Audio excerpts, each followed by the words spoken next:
오늘 거룩한 주일에 우리에게 주실 하나님의 말씀은 사도행전 1장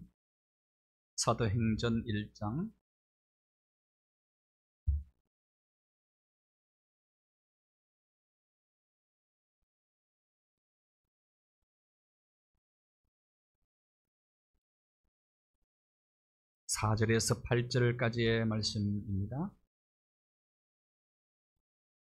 사도행전 1장 4절에서 8절입니다.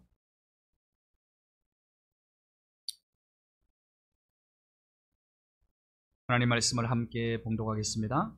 사도와 함께 모이사 그들에게 분부하여 이르시되 예루살렘을 떠나지 말고 내게서 들은 바 아버지께서 약속하신 것을 기다리라. 요한은 물로 세례를 베풀었으나 너희는 몇 날이 못되어 성령으로 세례를 받으리라 하셨느니라. 그들이 모였을 때에 예수께 여쭈어 이르되 주께서 이스라엘 나라를 회복하심이 이때니까 하니 이르시되 때와 시기는 아버지께서 자기의 권한에 두셨으니 너희가 알 바 아니요 오직 성령이 너희에게 임하시면 너희가 권능을 받고 예루살렘과 온 유대와 사마리아와 땅끝까지 이르러 내 증인이 되리라 하시니라. 아멘. 찬양으로 영광을 하나님께 드립니다. 주 없이 살 수 없네.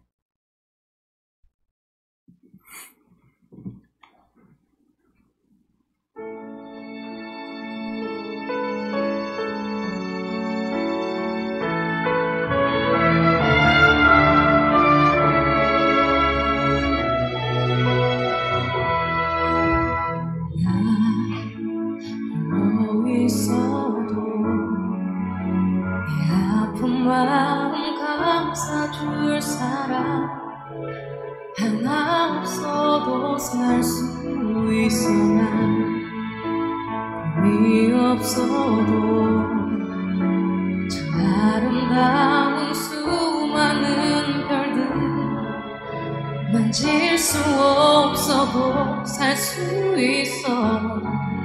세상 소중한 모든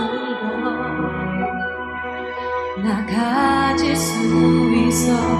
하지만 나의 마음속에 주님의 소망이 없이는 난 하루도 살 수 없네. 주님의 사랑의 발로 나가주지 않는다면 난 한순간도 주 없이 살 수 없네.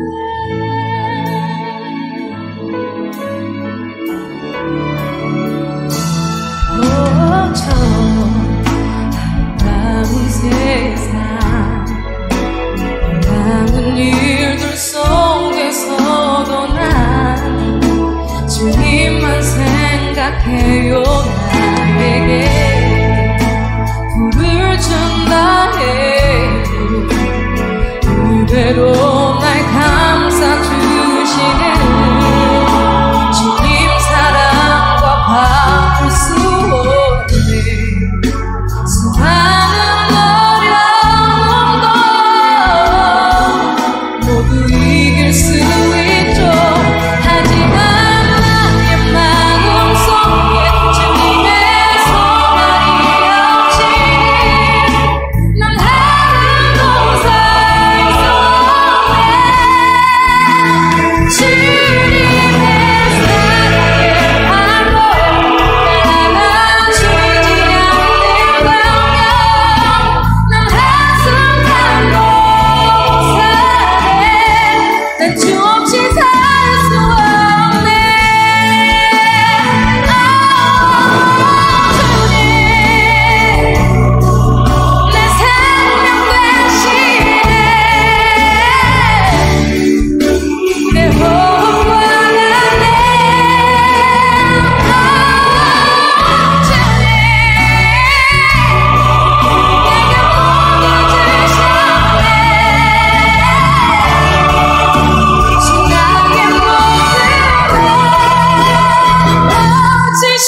그렇습니다. 우리가 한순간도 주님 없이는 살 수 없습니다. 성령님은 변화를 일으키는 영이십니다. 어떤 변화가 와도 위기를 기회로 바꿀 수 있는 능력을 주시는 분이십니다. 성령님은 우리를 위로하시고 힘주시는 능력의 영이십니다. 인생 문제는 능력의 문제입니다.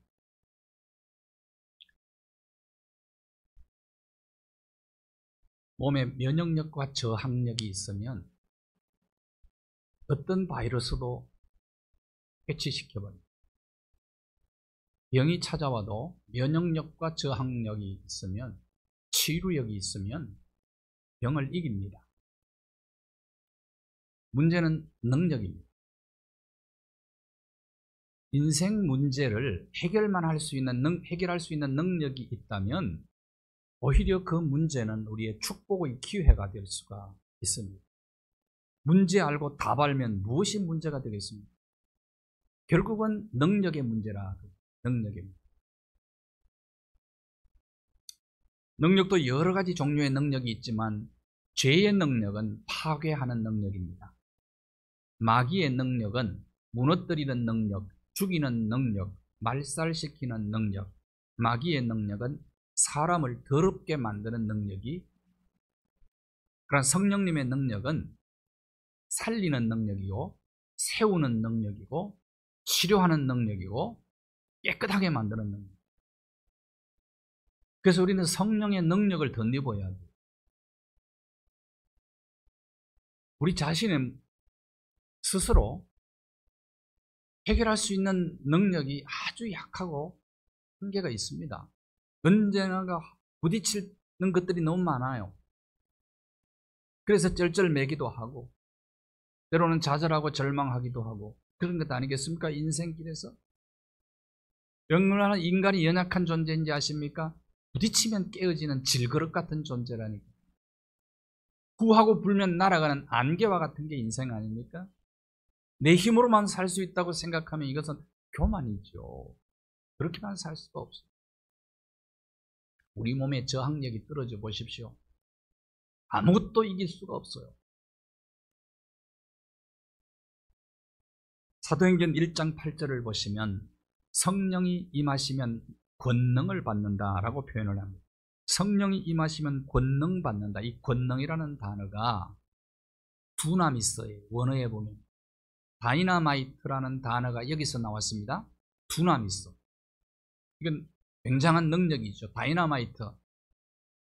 저는 어릴 때 다이나마이트가 늘 터지는 차돌 광산이 있는 곳에서 살았는데 늘 뻥뻥하고 소리가 나요. 큰 차돌 광산 돌 덩어리를 깨뜨릴 때 이 다이나마이트로 터뜨린다. 그러면 바위가 터지고 바위산도 무너지고 그렇게 합니다. 놀라운 힘입니다. 다이나마이트보다 더 큰 힘이 수소폭탄, 원자폭탄 이런 것 아닙니까? 이것은 우리가 상상을 초월하는 능력이거든요. 에너지가. 그런데 그 모든 에너지들을 하나님이 만드신 것 아닙니까? 성령님이 창조의 영 아니십니까? 태양의 힘이 얼마나 대단합니까? 그래서 태양광을 설치할 때 그 에너지, 전기 에너지를 태양에서 뽑아서 쓰는데 이것도 엄청난 에너지 아닙니까? 근데 그 모든 이 지구상에 있는 그리고 이 우주 속에 있는 에너지를 만드신 분이 하나님이시라는 말이죠. 근데 하나님의 능력은 얼마나 클까? 한번 상상해 보셨습니까? 근데 성령은 이 능력을 공급하시는 분이시다라고 성경은 말씀합니다. 그러면 성령의 능력은 우리가 어떻게 받고 어디에 성령이 임하고 어떤 사람 속에 성령께서 일하시면서 그에게 능력으로 옷 입혀주시느냐. 능력의 문제이기 때문에 인생 문제가 이게 능력 옷 입는 게 이만큼 중요한 거예요. 자, 그러면 제일 먼저 성령은 하나님의 약속하신 영이에요. 약속대로 성령을 보내주셨어요. 4절과 5절을 보실까요? 4절. 그러면 성령이 임한 장소가 있어요. 예루살렘입니다. 예루살렘을 떠나지 말라 4절에 약속하신 것을 기다리라 그렇게 말씀했죠. 성령이 임한 장소가 예루살렘입니다. 예루살렘. 성령을 받아야 되기 때문에 성령의 능력으로 옷 입어야 되기 때문에 예수님께서 제자들에게 성천하시기 전에 마지막으로 하신 말씀이에요. 예루살렘을 떠나지 말라. 예루살렘은 어떤 곳입니까? 자, 예수님이 태어난 곳은 어디입니까? 베들레헴이죠. 다윗 왕도 베들레헴에 태어났어요. 예수님이 자라나신 곳이 어디냐면 저 북쪽 갈릴리 나사렛 지역에서 자라셨어요. 주로 예수님께서 사역하신 장소는 갈릴리입니다. 갈릴리, 가버나움을 중심으로 사역을 하시다가 마지막에 예수님께서 돌아가신 곳이 어디입니까? 예루살렘이에요. 예수님 돌아가신 곳. 예수님 십자가 지시기 전에 제자들과 함께 예루살렘에 있는 마가의 다락방에서 최후의 만찬을 하십니다. 그때 예수님은 제자들에게 떡을 나누어 주시고 잔을 나누어 주시면서 이것은 내 살이다, 내 피다 이렇게 말씀을 하셨어요. 그런데 그 마가의 다락방에 성령님이 임하셨죠. 오순절 성령께서 그 예루살렘 마가의 다락방에 임한 겁니다. 마가의 다락. 그러면서 예수님이 살과 피를 나누어 주면서 이것을 제자들에게 받아 먹으라 라고 말씀을 하셨고, 예루살렘이 어떤 곳입니까? 아브라함이 100세 때에 아들 이삭을 모리아 제단에서 아들 이삭 바치러 올라가잖아요. 모리아 제단이 있는 곳이 예루살렘입니다. 그때 이삭 대신에 하나님께서 숫양을 준비해 놓으셨는데 그 숫양이 장차 오실 예수 그리스도를 예표하는 거예요. 근데 그곳에서 예수님이 돌아가신 것입니다. 물과 피를 흘리시고 돌아가신 것입니다. 에스겔서에 보면 포로중에 있을 때에 하나님께서 에스겔에게 환상을 보여주었어요. 성전 문지방에서 물이 흘러내려오는 겁니다. 그것이 발목까지 차고 무릎까지 차고 허리까지 차고 건너지 못할 강을 이루어서 그 강물이 가는 곳에 모든 것이 살아나는 환상을 보게 되죠. 성전 문지방에 흘러나오는 생, 그 성전이 누구를 상징하느냐 하면 성전 문지방이 예수 그리스도, 생수의 근원이신 예수 그리스도를 상징하는 거예요. 그러니까 예루살렘에 성령이 임한 거예요.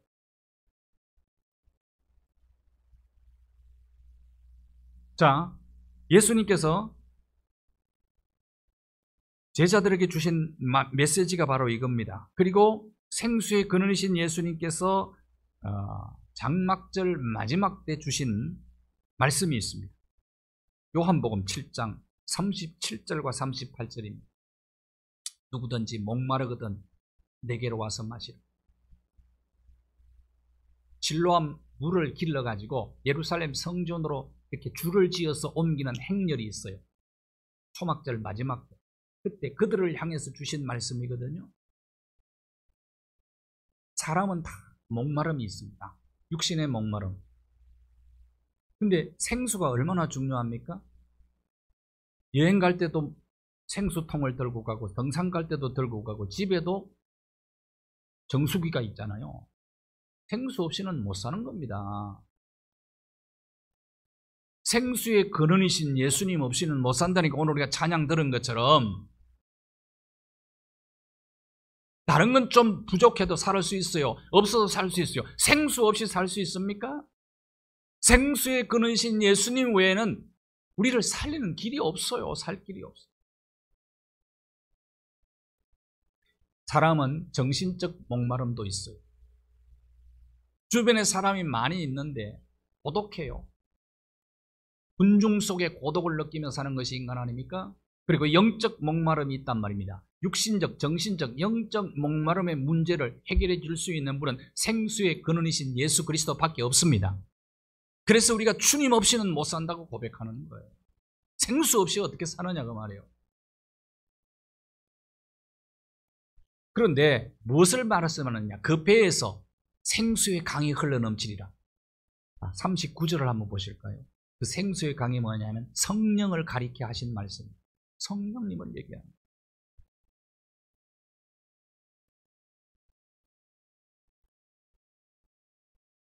마가의 다락방에 예수님께서 피를 흘리셨어요. 그 피가 피를 나누어 준 거죠. 그러니까 그 피가 뭡니까? 생수라는 거예요. 떡이 뭡니까? 양식이라는 거예요. 생명의 양식이라는 거예요. 생명의 양식을 먹어야 살고 사람은 생수를 먹어야 사는 거예요. 요한복음 요한 1서 5장 6절과 8절 말씀을 보시면 예수님이 물과 피로 임하셨다고 그랬어요. 물과 피로. 예수님 십자가에 예루살렘에서 돌아가실 때에 물과 피를 다 쏟으셨잖아요. 그래서 너무 목마르다. 목마름을 호소했죠. 내가 목마르다. 인생의 목마름을 친히 다 십자가에서 체험을 하신 거예요. 그래서 그분이 흘린 피와 물이 생수가 되는 거예요. 영원한 생수가 되는 거예요. 성령과 물과 피라고 그랬잖아요. 그래서 성령님은 예수님과 함께 역사하세요. 생수 근원이신 예수님과 함께. 그리고 그분의 말씀과 함께 역사하십니다. 본문을 보실까요? 사도행전 1장 5절에 보시면 물로 세례를 받았으나 너희는 몇 날이 못되어 성령으로 세례를 받으리라. 요단강변에서 세례 요한에게 많은 사람들이 세례를 받았어요. 그런데 그 요한의 세례보다 성령 세례를 받게 될 거다. 예수님이 이제 성천하시기 전에 제자들에게 성령 세례를 약속을 하신 거예요. 열흘 만에 예수님의 살과 피를 나누어 주었던 마가 다락방에 성령님이 임하십니다. 그래서 성령으로 세례를 받게 되는 겁니다. 그리스도인들이 성령의 능력을 체험하지 못하면 자기 힘으로만 일하려고 해요. 그래서 늘 한계에 부딪힙니다. 인생은 여러분 내 힘으로만 살아갈 수가 없어요. 우리 한계를 넘으면 그 문제 우리가 감당이 안 되는 겁니다. 갑자기 일어난 사건들 우리가 감당할 수가 있습니다. 이번에도 텍사스에 한파가 몰아닥쳐가지고 58명이 여러분 최첨단 과학 문명을 자랑하는 미국 사회에서 추위 왔다고 해서 58명이 어떻게 얼어 죽어요? 이해가 됩니까? 그건 우리가 감당 못해요. 인간의 힘으로는. 그러니까 내 힘으로만 살 생각을 하지 말라니까. 우리는 다른 어떤 능력이 필요한 것입니다.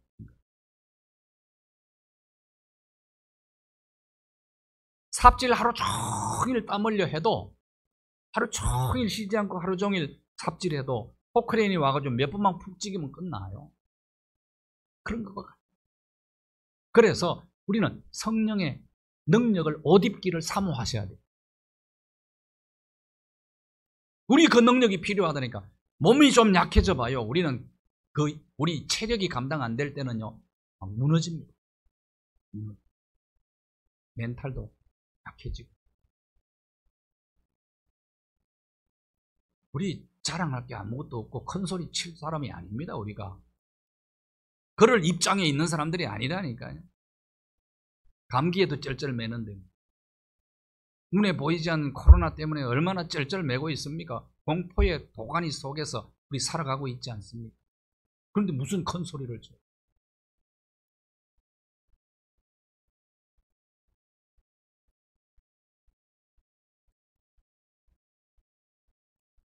자, 그러면 성령의 능력을 덧입으면 어떤 일이 일어나? 성령은 새 변화를 창조하는 능력이 성령의 능력이 있어요.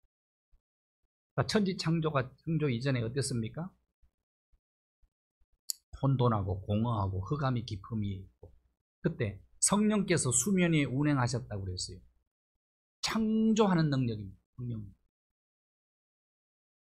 재창조하는 능력도 성령님의 능력이거든요. 사람은 두 번 출생해야 됩니다.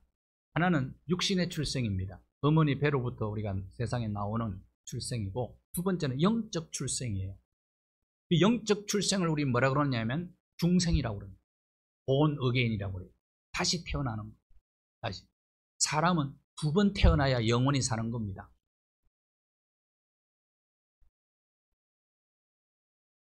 그런데 두 번 태어나게 하는 영이 누구시냐면 성령이세요. 성령으로 말미암아 우리가 중생을 경험하게 되는 겁니다. 누가복음 24장 49절 말씀에 보면 아버지께서 약속하신 것을 너희에게 보내리니, 이 바로 성령을 보내주신다는 약속이죠. 위로부터 임하는 능력이라는 거예요. 그 능력을 입혀주신다고 그랬어요. 옷 입혀주듯이. 우리가 그 능력이 필요하다니까요. 그 능력이 절대 필요한 것이 우리 인생입니다. 그래서 우리가 예수를 믿어야 하는 이유가 여기 있는 거예요. 한계에 부딪힐 때마다 우리가 느끼는 것 아닙니까? 작고 큰 문제 앞에서 우리가 얼마나 당황하는 때가 많이 있습니다. 그리고 한숨 지을 때가 얼마나 많아요. 잠도 못 자고 걱정하고 근심하고 염려 속에서 두려워하고.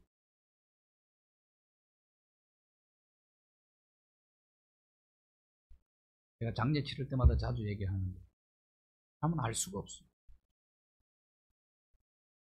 중학교 교장 선생님이 은퇴하고 나서 집을 잘 짓고, 그래서 멋지게 이제 마지막을 참 편안하게 살려고, 누리면서 살려고 별장처럼 집을 짓고, 이사가는 날 거실에 못을 치러 올라가서 의자를 놓고 넘어져서 돌아가셨다니. 뭘 자랑할 거예요? 모른다니까 내일 일을 아무도.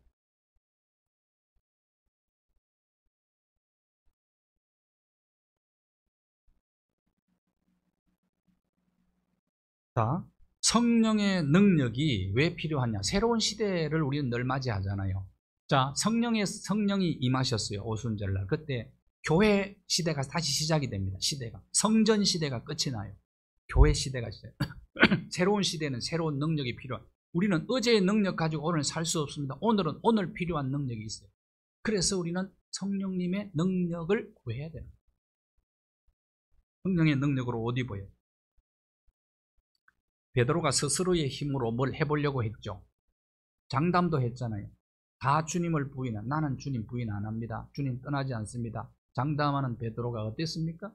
처절하게 자신의 힘으로 뭔가 해보려다가 넘어지잖아요. 무너지잖아요. 예수님 모른다고 저주하고 3번이나 부인하고 또 도망가 버렸어요. 그런데 오순절 성령 강림 때 성령의 능력을 옷 입고는 그때부터는 어떻게 됩니까? 로마까지 가가지고 복음 전하다가 거꾸로 십자가에 못 박혀주고 세계적인 인물이 돼요.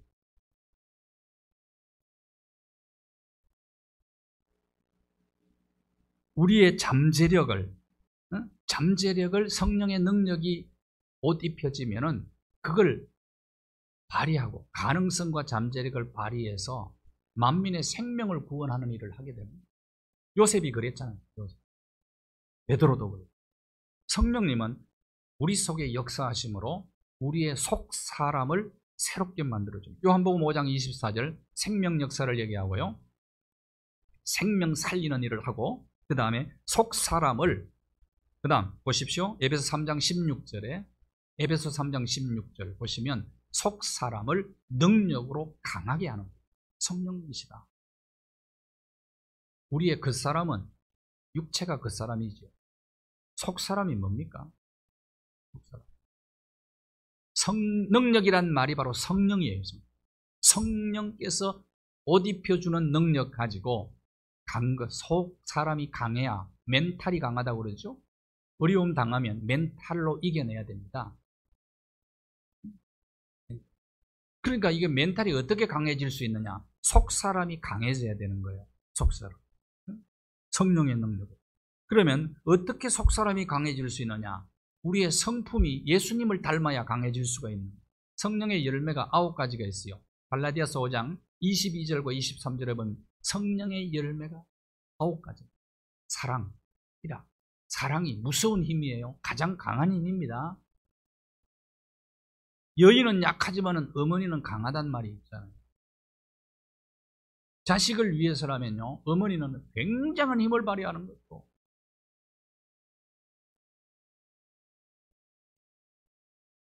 어떤 연로하신 어머니가 딸을 붙잡고 그러더래요. 나도 여자다 그러더래요. 나도 여자다. 엄마는 여자가 아닌 줄 알고 언제나 강한 거. 엄마는 모든 걸 다 할 줄 알고 모든 걸 희생하는 줄 알고. 엄마도 여자기 때문에 예쁜 가방도 들고 싶고 화장도 하고 싶어요. 80이 넘어도 그렇고 90이 돼도 그렇고. 사랑.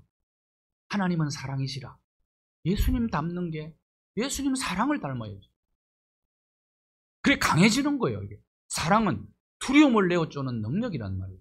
이런 능력이 성령님을 통해서 우리에게 주어지는 것이에요. 어려운 가운데서도 감옥 속에서도 기뻐하며 찬양할 수 있는 능력이 성령의 능력 아니고는 불가능하다 이 말이에요. 매를 맞고 만신창이가 되었는데 밤중에 일어나서 빌립보 감옥에서 어떻게 찬양하며 기도할 수 있었겠느냐 말이에요. 화평. 세상이 어떻게 돌아가든지 간에 그 속에 고요한 평화가 있어요. 이것도 능력이죠. 참는 거 능력 아닙니까? 오래 참는 거. 충성하는 것, 이웃을 위해서 헌신하는 것, 이것도 능력이죠. 마지막 절제 이런 것. 9가지 열매를 잘 보세요. 이게 다 속사람이 강해지는 거예요. 속사. 예수님의 성품을 담는 거예요.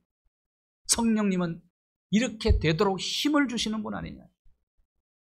그래서 저와 여러분이 정말 간절히 구해야 될 것이 있다면 성령의 능력을 옷 입는 겁니다. 옷 입는 것. 인생이 만만치 않아요.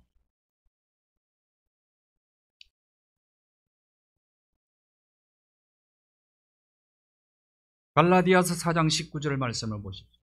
사도 바울이 해산의 수고를 아끼지 않는 이유는 성도들 속에 예수님의 형상을 이루게 하는 거예요. 속사람을 강하게 하는 일. 이것이 중요해요. 이것이 목회라는 거예요.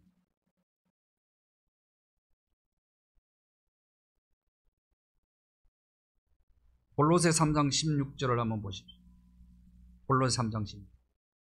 여러분, 우리 마음은 전쟁터와 같아요.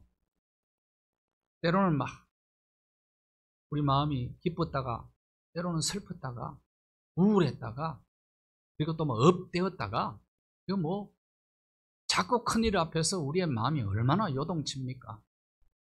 그러니까 마음의 정원을 잘 가꾸셔야 된다니까. 가만히 버려두면 잡초가 나고요. 우거집니다. 독초도 납니다. 마음에. 그래서 마음의 정원에 잘 채워야 돼요. 좋은 것들을 채워야 돼요. 하나님 말씀을 채워야 됩니다. 너희 속에 말씀을 채우라는 거예요. 하나님 말씀. 시와 찬송을 채우고 신령한 노래를 채우고 감사로 내 마음에 채워서 내 마음의 정원을 아름답게 가꾸어야 돼요. 그래야 속사람이 강해지는 거예요. 그러니까 우리가 예수님을 닮는 거예요. 진화론의 창시자 다윈이 남양군도에 가가지고 식인종들을 시찰을 합니다. 그러면서 그가 돌아와서 이렇게 얘기합니다. 이 식인종들 문명을 개화시키고 악의 뿌리를 뽑는데 수천 년이 걸린다라고 발표를 해요. 다윈이. 그런데 다윈이 발표한 후에 100년도 안 돼서 남양군도에 선교사님들이 들어가가지고 교회를 세우고 하나님 말씀을 가르쳐요. 학교를 세우고 교육을 시켜요. 병원을 세워서 무료로 치료했더니 사람들이 변한 거예요. 하나님의 말씀과 함께 성령께서 역사하시기 때문에 일하시기 때문에 사람이 변하는 겁니다. 사람을 변화시키는 창조의 능력, 재창조의 능력은 성령의 능력입니다.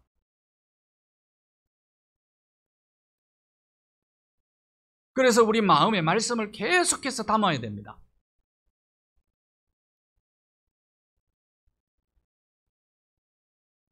베드로전서 3장 4절에 보십시오.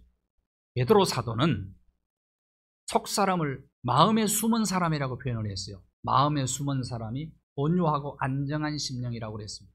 온유하고 안정한 심령. 자, 마음이 호수처럼 고요하면 모든 걸 차분하게 지혜롭게 처리를 줘. 들떠 있으면요, 이게 실수도 많이 하고 그렇잖아요. 그러니까 고요한 심령, 안정한 심령. 그런 속사람을 우리가 가꾸어 나가야 돼요. 예수님께서 풍랑이들 제자들 죽는다고 난립니다.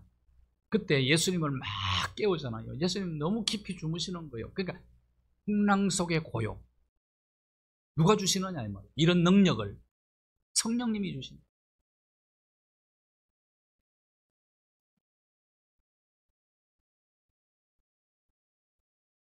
그래서 고요한 마음에서 하나님의 지식과 하나님의 지혜가 나타나기 때문에 이게 정말 값진 거라는 거예요.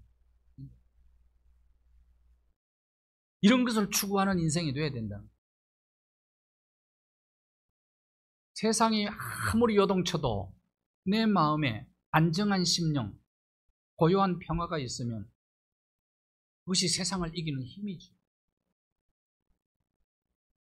조그마한 일만 벌어져도 세상이 망할 것처럼 이리 뛰고 저리 뛰고 하지 말자. 그렇다고 뭐 바뀌는 게 있는가? 문제를 복잡하게 만들 뿐이지. 남에게 상처만 주지.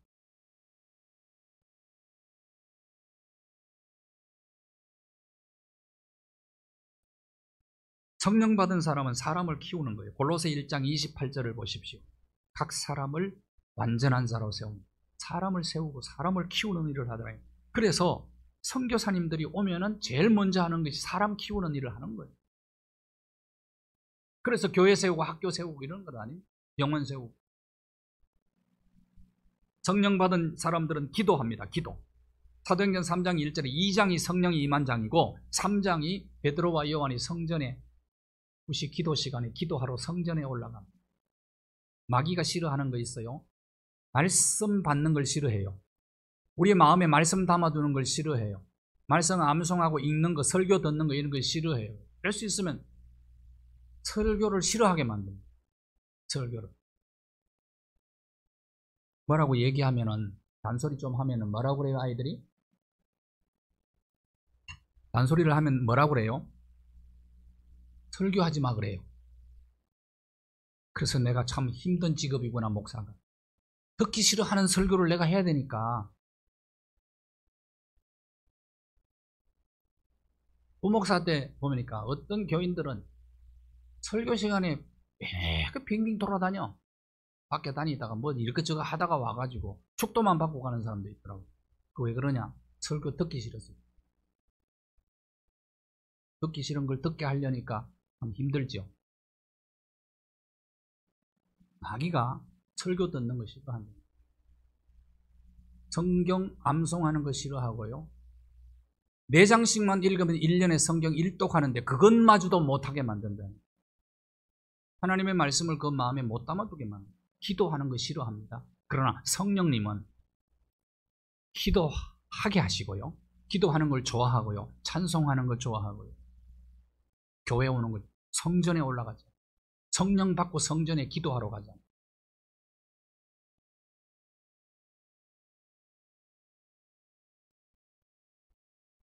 나는 코로나 시대에 성도들이 속지 않기를 바랍니다.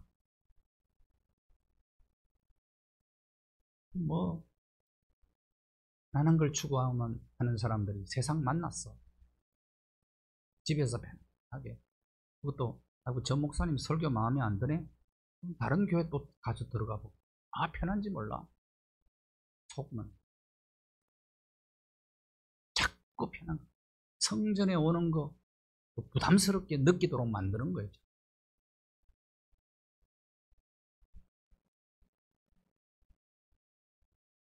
여러분, 성령 충만을 갈망하시기를 바랍니다. 성령의 능력을 옷 입기를 사모하셔야 돼요. 이게 가장 절대로 우리에게 필요한 것입니다. 누가복음 11장 13절. 부모는 자식에게 좋은 것을 줍니다. 나쁜 거 절대로 안 줘요. 그 좋은 것을 주는데 하물며 하늘에 계신 하나님께서 구하는 자에게 성령을 주시지 않겠느냐. 성령의 능력을 옷 입혀 주신다. 하나님의 약속입니다. 약속. 예수님 닮게 하고 성령의 능력을 옷 입혀 주옵소서. 이 기도 하나님이 참 기뻐하십니다. 성령의 능력으로 옷 입으면 여러분 어떤 환경에 처한다고 할지라도 승리할 줄로 믿습니다. 이긴다니까요. 모든 걸 이겨낸다는 거예요. 강해지는 거예요. 속사람이 강한데 누가 우리를 감당합니까? 세상이 감당 못하죠. 감옥도 감당 못하고 매도 감당 못하고 심지어는 굶주린 사자굴에 집어넣어도 그 감당이 안 되는 겁니다. 마지막으로 성령의 능력으로 옷 입으면 어떻게 되느냐? 인격의 열매죠. 예수님 닮으니까 그 다음에 무슨 열매가 맺냐면 전도의 열매를. 복음의 증인이 8절 보실까요? 다시 성령의 능력으로 옷 입으면 증인된다고 그랬어요. 증인된 복음을 전하는 거예요. 성령 충만 받은 제자들이 겁쟁이들이었는데 담대하게 나가서 복음을 전하는 겁니다. 그러니까 성령의 능력을 받고 말하는 것, 일하는 것, 모든 것 통해서 하나님의 지혜와 하나님의 지식이 나타나는 거예요. 그러니까 모든 게 다 세상이 변하는 거예요. 그래서 복음이 들어간 나라가 개화가 돼요. 그리고 잘 살아요. 잘 살아요. 다 선진국이 돼요. 복음이 들어가요. 여러분 카타콤을 아시잖아요? 카타콤. 가보신 분들도 많이 있을 겁니다. 카타콤. 원래 지하 공동묘지예요. 1854년부터 카타콤이 발굴되기 시작했는데 전 세계에 120개 이상 발굴됐어요. 카타콤. 총 길이가 900km입니다. 900km. 카타콤에서 죽은 시신이, 매장된 시신이 200만 구예요. 200만 구. 예수님 당시에 로마 시민이 100만 명이었어요. 그러나 얼마나 많은 사람이 카타콤에서 매장이 되었어요. 로마 황제들의 교회를 세웠어요. 로마에. 성령 받은 사람들이 가가지고 교회 세운 거예요. 복음 전하고. 이러니까 예수님이 주다, 왕이다. 이러니까 로마 황제들이 기분 나빠. 그래서 박해하기 시작한 거예요. 네로 같은 경우는 정신병자였잖아요.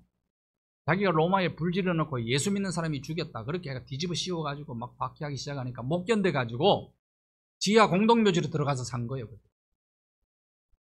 거기 가서 결혼하고 애 낳고 그 애들 키워서 결혼시키고 부모 장례 치르고 그렇게 산 거예요. 그럼에도 불구하고 그런 상황 속에서도 그들은 절망하지 않았습니다. 분노하지 않았습니다.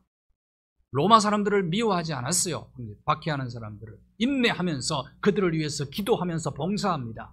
로마 전체에 전염병이 돌 때에 시체가 널브러져 있었습니다. 아무도 전염 감염될까 봐 시체를 치우지 않았어요. 밤중에, 한밤중에 검정옷을 입은 사람들이 와서 시체를 치웁니다. 그들이 누구냐? 카타콤베 신자들. 왜? 복음 전하려고. 복음 전하려고. 성령의 능력을.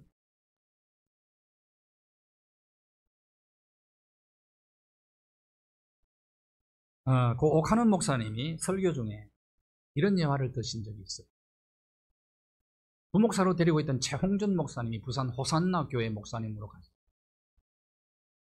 그래서 15년 정도 목회, 부산에서 굉장히 큰 교회를 일구었어요. 근데 그 교회에 어느 여집사님이 계셨는데 그 여집사님이 남편이 교회를 안 나오는 거예요. 그러니까 늘 혼자인데 큰 교회니까 혼자 나와 있으니까 사람들이 자기가 혼자 사는 여자인 줄 그렇게 인식하고 있어요. 그래서 남편에게 간곡하게 부탁을 합니다. 계속해서 교회 한 번만 딱 나가라고. 내 혼자 교회에 나가니까 사람들이 나를 혼자 사는 여자 과부인 줄 안다. 그러니까 내가 과부가 아니라는 사실을 증명하러 나오라고. 그래도 뭐 아무리 달래도 안 나오더니 어느 날 작정을 하고 교회 가겠다고 죽은 사람 소원도 들어주는데 뭐 살아있는 사람 소원 못 하고 나왔는데 그 주일날 성령에 의해서 완전히 마음이 바뀌어버렸어요.